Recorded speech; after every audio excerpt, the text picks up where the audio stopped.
আজকের গুরুত্বপূর্ণ আঞ্চলিক সংবাদে সবাইকে জানাই স্বাগতম। আজ 29 মার্চ শনিবার। আজকের সন্ধ্যার বিশেষ বিশেষ খবর হলো সুপ্রাকান্দিতে ভয়াবহ সড়ক দুর্ঘটনা, কন্টেইনার বাস মুখোমুখি সংঘর্ষ, নিহত বেশ কয়েকজন। কালাইনে রহস্যজনক মৃত্যু দুই সন্তানের জননীর, থানায় দায়ের হলো মামলা। ভূমিকম্পে কার্যত মৃত্যুপুরী মায়ানমার, ভূমিকম্পে মায়ানমারে মৃতের সংখ্যা ছাড়ালো 1000। টাকার বিনিময়ে করা হচ্ছে পাকাগড়ের জিওট্যাগ, অভিযোগ কচুদরমে। লালা শহরের অপহৃত ব্যবসায়ীকে অবচেতন অবস্থায় উদ্ধার গুয়াহাটিতে। ধলচড়া বাগানে স্ত্রীকে কুপিয়ে খুন, গ্রেফতার মাতাল স্বামী। সাংগঠনিক কাজকর্মের খোঁজ নিতে শ্রীভূমিতে প্রদেশ বিজেপির প্রভারী হরিশ দ্বিবেদী। এবং সর্বশেষ খবরটি হল শিলচর জিরিবাম ইম্ফল 4 লেন সড়কে মঞ্জুর 1186 কোটি। এবারে শুনুন বিস্তারিত খবর। কালাইনের ভৈরবপুরে রহস্যজনকভাবে মৃত্যু ঘটল দুই সন্তানের জননীর। মৃত মহিলার ভাই ইসলাম উদ্দিন অভিযোগ করে বলেন, পরকীয়ায় মগ্ন বোনের স্বামী তাকে বিষ পান করিয়ে হত্যা করা হয়েছে। ভৈরবপুর দ্বিতীয় খণ্ডের শাহিন আহমেদের সঙ্গে বোনকে বিয়ে দিয়েছিলেন, তাদের দুটি সন্তানও রয়েছে। তিনি বলেন, বেশ কদিন থেকে পরকীয়ায় পড়িয়েছিল শাহিন আহমেদ। এমনকি সামাজিক মাধ্যমে একটি ছবি ভাইরাল হয় শাহিন ও অন্য মহিলার। এতেই তাদের পরিবারে সৃষ্টি হয় অশান্তি। এ নিয়ে শাহিন তার স্ত্রীর উপর নির্যাতন চালানোর অভিযোগ রয়েছে বলে জানান। বৃহস্পতিবার রাতে শাহিন স্ত্রীকে অসুস্থ অবস্থায় কালাইনের সরকারি হাসপাতালে নিয়ে আসেন। শুক্রবার তার মৃত্যু ঘটে। মৃত্যুর আগে ওই মহিলা ভাইকে সবকিছু বলে যায়। এমনকি গতরাতেও ফোন যুগে তাদের স্বামী স্ত্রীর পারিবারিক ব্যাপার ও বিষ পান করানোর ব্যাপারে অবগত করে তাকে জানান ইসলাম উদ্দিন। এদিকে শাহিন আহমেদ জানান, তার স্ত্রীর সঙ্গে কোনো বিবাদ নেই, এমনকি পরকীয়ার বিষয়টিও ভিত্তিহীন বললেন। শুক্রবার কালাইন পুলিশ মৃতদেহ ময়নাতদন্তের জন্য শিলচর মেডিকেল কলেজ হাসপাতালে পাঠায়। অপরদিকে ভূমিকম্পে মৃতের সংখ্যা 1000 ছাড়িয়ে গেল। 7.7 মাত্রার ভূমিকম্প এবং 14টি আফটার শকের জেরে কার্যত মৃত্যুপুরীতে পরিণত হয়েছে মায়ানমার। 1000-এরও বেশি মানুষের মৃতদেহ উদ্ধার হয়েছে বলে এএফপি সূত্রে খবর। মৃতের সংখ্যা আরও বাড়তে পারে বলে আশঙ্কা। চলছে উদ্ধার কাজ। ধ্বংসস্তূপের নিচে আরও অনেকে আটকে আছেন বলে আশঙ্কা করা হচ্ছে। থাইল্যান্ডেও ভূমিকম্পে 100 জনের মৃত্যুর খবর পাওয়া যাচ্ছে। দুই দেশ মিলিয়ে প্রায় 5000 মানুষ গুরুতর আহত হয়েছেন বলে খবর। অপরদিকে টাকার বিনিময়ে করা হচ্ছে পাকাগড়ের জিওট্যাগ, অভিযোগ কচুদরমে। টাকার বিনিময়ে পাকাগড় থাকা ব্যক্তিদের গড়েও জিওট্যাগ করা হচ্ছে।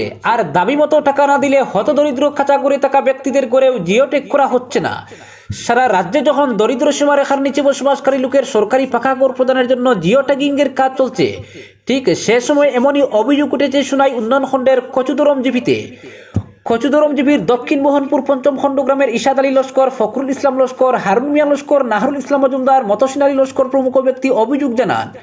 তারা বলেন, কচুদরম জিপিতে কাঁচাগড় জিওটেক করার দায়িত্বে থাকা সরকার প্রদত্ত জীবিকা সখী জাহানারা বেগম ও রুশনা বেগম মজুমদার মিলে রুশনার স্বামী মৌরুদ্দিন মজুমদার ও জিআরএস রমিজউদ্দিন লস্করকে নিয়ে জিওটেকিংয়ে ব্যাপক অনিয়ম ও দুর্নীতি করে যাচ্ছেন। তাদের অভিযোগ, জিওটেক করা হচ্ছে টাকার বিনিময়ে। যারা টাকা দিচ্ছেন তাদের ঘরের জিওটেক করা হচ্ছে, আর টাকা না দিলে প্রকৃত সুবিধা প্রাপক হলেও ঘরের জিওটেক করা হচ্ছে না। তারা আরও বলেন, এতে কচুদরম জীবীদের সরকারি পাকাগড় প্রাপ্তি থেকে প্রকৃত হিতাধিকারী পরিবার বঞ্চিত হচ্ছেন। তারা বিষয়টি নিয়ে রাজ্যের মুখ্যমন্ত্রী হিমন্ত বিশ্ব শর্মার দৃষ্টি আকর্ষণ করেন। এদিকে বিষয়টি নিয়ে অবশ্য অভিযুক্ত জীবিকা সখী বা অন্যান্যদের কোনো প্রতিক্রিয়া জানা যায়নি। অপরদিকে লালা শহরের অপহৃত ব্যবসায়ীকে অবচেতন অবস্থায় উদ্ধার গুয়াহাটিতে। পবিত্র ঈদ উল ফিতরের প্রাক্কালে নেমে আসা এক শ্বাসরুদ্ধকর পরিস্থিতির অবসান হলো। অবশেষে শুক্রবার ভোরে লালা শহরের অপহৃত ব্যবসায়ী জাকির হোসেন লস্কর উদ্ধার হলেন। গুয়াহাটিতে তাকে অবচেতন অবস্থায় পানবাজার পুলিশ উদ্ধার করেছে বলে জাকিরের পারিবারিক সূত্রে জানানো হয়েছে। এরপর তারা তাকে সেখান থেকে সমঝে নিয়ে আসার জন্য গুয়াহাটির উদ্দেশ্যে রওনা হয়েছে। বিকেলের দিকে পানবাজার থানা থেকে তাকে সমঝে নিয়ে লালার উত্তর জশনাবাদ 2য় খণ্ড গ্রামের বাড়ির উদ্দেশ্যে সড়ক পথে রওনা দিয়েছেন। উল্লেখ্য, বৃহস্পতিবার সকালে লালা শহরের মঙ্গলবাড়ি বাজারে থাকা ব্যবসায়ী প্রতিষ্ঠানের মালামাল আনতে শ্রীভূমির উদ্দেশ্যে বের হয়েছিলেন। আর রাস্তায় তিনি খপ্পরদের কবজায় পড়ে যান। অপহরণকারী দল তাকে একটি গাড়িতে তুলে আপত্তিজনক কিছু একটা দিয়ে অবচেতন করে এরপর নিয়ে যায় পড়োশী রাজ্য মেঘালয়ের লুমসুলুং এলাকায় থাকা স্টার সিমেন্টের কাছাকাছি। এর মধ্যে তার সঙ্গে থাকা টাকা মোবাইল হাতিয়ে নেয় অপহরণকারীরা। পরে সেখানে তাকে একটি ভাঙ্গা করে বসিয়ে অপহরণকারী দল আসছে বলে সেখান থেকে কেটে পড়ে তখন কিছুটা সম্বিত ফিরে আসে। তখন বুঝতে আর বাকি থাকেনি যে তিনি অপহরণের শিকার হয়েছেন। সম্বিত ফিরতেই তিনি উপায় না পেয়ে রাতে গুয়াহাটিগামী যাত্রীবাসে চড়ে বসেন। এরপর ভোরে তিনি বেহাল শরীর নিয়ে গুয়াহাটিতে নামতেই পেট্রোলিংরত পুলিশকে দেখতে পান। পুলিশ তাকে দেখে কাছে ছুটে গিয়ে অপহৃত হওয়ার কথা বলতেই পুলিশ তাকে উদ্ধার করে নিয়ে যায় পানবাজার থানায়। পরে সামাজিক মাধ্যমে তার উদ্ধারের খবর পেয়ে গুয়াহাটিতে অবস্থানরত একই গ্রামের এক ব্যক্তি সুজাপুরে চলে যান পানবাজার থানায়। সেখানে গিয়ে তার উদ্ধারের খবর নিশ্চিত করে তিনি বাড়িতে খবর পাঠান। এরপর বাড়ির লোকজন শুক্রবার সকালে গাড়ি নিয়ে ছুটে যান গুয়াহাটির উদ্দেশ্যে। অবশেষে পুলিশি যাবতীয় প্রক্রিয়া শেষে পরিবারের লোকদের হাতে তাকে সমঝে দেয় পুলিশ। অপরদিকে সাংগঠনিক কাজকর্মের খোঁজ নিতে শ্রীভূমিতে প্রদেশ বিজেপির প্রভারী হরিশ দ্বিবেদী। শ্রীভূমি বিজেপির সাংগঠনিক কাজকর্মের খোঁজ নিতে উপস্থিত হলেন প্রদেশ বিজেপির প্রভারী হরিশ দ্বিবেদী। শুক্রবার সন্ধ্যার দিকে জেলা বিজেপির কার্যালয়ে দলের বিভিন্ন স্তরের কর্মীদের সঙ্গে নিয়ে বিভিন্ন বিষয় নিয়ে আলোচনা করেন। মূলত আগামী পঞ্চায়েত ও বিধানসভা নির্বাচনের পর বিশেষভাবে গুরুত্ব দেওয়া হয়। নির্বাচনের জন্য এখন থেকেই ঝাঁপিয়ে পড়তে হবে। কেন্দ্র ও রাজ্য সরকারের বিভিন্ন প্রকল্পের বিষয়ে মানুষকে অবগত করার নির্দেশ দেন তিনি। পঞ্চায়েত নির্বাচন ও বিধানসভা নির্বাচনকে সামনে রেখে দলীয় প্রস্তুতি শুরু করেছে শাসক দল বিজেপি।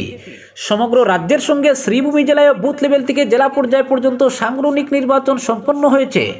প্রদেশ প্রভারী মূলত সাংগঠনিক কাজকর্ম নিয়ে আলোচনা হলেও আসন্ন পঞ্চায়েত নির্বাচনের জন্য তৃণমূল স্তরের সংগঠনকে গতিশীল হওয়ার নির্দেশ দিয়ে যান প্রদেশ প্রভারী।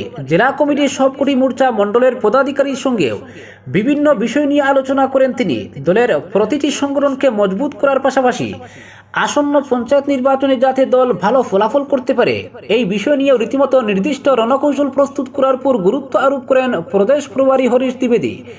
সেই সঙ্গে তৃণমূল স্তরের কর্মীদের সঙ্গে প্রভারীদের সমন্বয় গড়ে তোলার নির্দেশ দেন এবং জেলা কমিটির সঙ্গে আলোচনা করে নিজ নিজ এলাকার সমস্যাগুলো সরকারের সামনে তুলে ধরারও নির্দেশ দেন প্রদেশ প্রভারী। দলের সাফল্যের গ্রাফ আরও ভালো করার জন্য সাংগঠনিক সভায় সকলকে একজোট হয়ে চলার পরামর্শ দেন দলীয় প্রদেশ প্রভারী হরিশ দ্বিবেদী। মিন পশুপালন ও লোক নির্মাণ পিএমজিএসওয়াই বিভাগের মন্ত্রী কৃষ্ণেন্দু পাল সাংগঠনিক সভায় উপস্থিত সকল কর্মকর্তাদের উদ্দেশ্য করে বলেন, দলের মূল চালিকা শক্তি হল সংগঠন, তাই সরকার ও দলের মধ্যে সমন্বয় থাকাটা অত্যন্ত জরুরি বলেও এদিনের সাংগঠনিক সভায় উল্লেখ করে বলেন মন্ত্রী কৃষ্ণেন্দু। অপরদিকে আসাম মণিপুরের ৩৭ নং জাতীয় সড়ক সম্প্রসারণ ও সড়কটিকে 4 লেনে রূপান্তরিত করার লক্ষ্যে কেন্দ্র সরকার ১১৮৬ কোটি টাকার অনুমোদন জানিয়েছে। শিলচরের বুদননগর থেকে জিরিবাম হয়ে ইম্ফল পর্যন্ত এই সড়ক তৈরির পরিকল্পনা দীর্ঘদিন আগেই বাস্তবায়নের লক্ষ্যে কাজে হাত দিয়েছিল কেন্দ্র সরকার। এই সড়কটি 4 লেনে রূপান্তরিত হলে আসাম থেকে ইম্ফলের জিরিবাম হয়ে পণ্য পাঠানোর ব্যাপারে এক গুরুত্বপূর্ণ ভূমিকা পালন করবে বলে সরকারি সূত্র জানিয়েছে। একই সঙ্গে এই সড়কের 13 কিলোমিটার এলাকা খুবই দোষপ্রবণ। এটির রুখতে কেন্দ্র সরকার এবার অত্যাধুনিক প্রযুক্তিরও ব্যবহার করবে বলে জানা গেছে। মণিপুরের ৩৭ নং জাতীয় সড়কটি 4 লেনের হয়ে গেলে আসাম, মণিপুর এবং মেঘালয়ের মধ্যে সংযোগ সাধনে এক গুরুত্বপূর্ণ ভূমিকা পালন করবে। এর ফলে 3 রাজ্যই আর্থিকভাবে যথেষ্ট লাভবান হবে। নতুন যে করিডোর তৈরির পরিকল্পনা কেন্দ্র সরকার হাতে নিয়েছে তাতে জিরিবাম, শিলচর, রাতাচড়া, কালাইন, জুয়াই, শিলং সড়কে যাতায়াতের জন্য সময়সীমা অনেকটা কম লাগবে। সরকারি সূত্র এ খবর জানিয়ে বলেছে, প্রস্তাবিত এই সড়কে সবুজায়নের লক্ষ্যেও বিভিন্ন পরিকল্পনা হাতে নেওয়া হয়েছে। এর ফলে স্থানীয় মানুষের যেমন সুবিধা হবে, ঠিক সেভাবেই স্বাস্থ্য পরিষেবা, শিক্ষা এবং নতুন নতুন বাজার গড়ে ওঠার ক্ষেত্রেও এই সড়কটি খুবই গুরুত্বপূর্ণ ভূমিকা পালন করবে। এই সম্প্রসারণের ফলে এই এলাকার আর্থিক কর্মকাণ্ড যথেষ্ট বৃদ্ধি পাবে। স্বাভাবিকভাবে আর্থিক কর্মকাণ্ড বৃদ্ধি পেলে কর্মসংস্থানেরও বিশেষ সুযোগ সৃষ্টি হবে। এতে স্থানীয়দেরই অগ্রাধিকার দেওয়া হবে বলেও সরকারি সূত্র জানিয়েছেন। উত্তর পূর্বাঞ্চলে পরিবহনের পরিকাঠামো গড়ে তোলার জন্য কেন্দ্র সরকার ইতিমধ্যেই বহু নতুন নতুন প্রকল্প বাস্তবায়ন করছে। এই নতুন প্রকল্পটিও তারই অঙ্গ বলে দাবি করা হয়েছে। উত্তর পূর্বাঞ্চলের আর্থিক উন্নয়ন এবং আঞ্চলিক বৈষম্য অবসানের জন্য এই প্রকল্পগুলোকে নির্দিষ্ট সময়সীমার মধ্যে বাস্তবায়ন করতে কেন্দ্রীয় সরকার সংশ্লিষ্ট দপ্তরকে নির্দেশ দিয়েছেন। অপরদিকে ধলচড়া বাগানে স্ত্রীকে কুপিয়ে খুন, গ্রেফতার মাতাল স্বামী। মায়ের রক্তাক্ত মৃতদেহ পড়ে রয়েছে ঘরের মেঝে, বাবাকে ধরে নিয়ে গেছে পুলিশ। কি ঘটছে বোঝার সাধ্য নেই ঘুরে থাকা একমাত্র শিশুপুত্রের। নিতান্ত অসহায় হয়ে পড়েছে।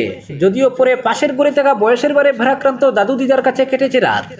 আর এটা কোনো রূপকথার সাজানো গল্প নয়। বৃহস্পতিবার রাতে বড়খোলা থানাধীন ধলচড়া বাগানে সংঘটিত এক নৃশংস খুনের ঘটনায় তুলে ধরেছে এমন কাহিনী, যেখানে মাতাল স্বামী বুলু গোয়ালার ধারালো অস্ত্রের উপর্যুপরি আঘাতে মৃত্যু ঘটেছে স্ত্রী পিনি গোয়ালার। আর এতেই এমনি এক অসহায় পরিস্থিতি নেমে এসেছে তাদের একমাত্র শিশুপুত্রের জীবনে। এই ঘটনা সংঘটিত হয়েছে বৃহস্পতিবার রাত 11টা নাগাদ। জানা গেছে, প্রতিদিনের মতো মাতাল অবস্থায় রাতে ঘুরে ফিরে বুলু স্ত্রীর সঙ্গে লিপ্ত হয়ে ঝগড়ায় একসময় কাজিয়া তুঙ্গে উঠে। এতে নেশামত্ত বুলু ধারালো অস্ত্র দিয়ে উপর্যুপরি আঘাত করতে থাকে স্ত্রী পিনির উপর। রক্তাক্ত অবস্থায় মাটিতে লুটিয়ে পড়ে এসে ঘটনাস্থলে মৃত্যু ঘটে পিনির।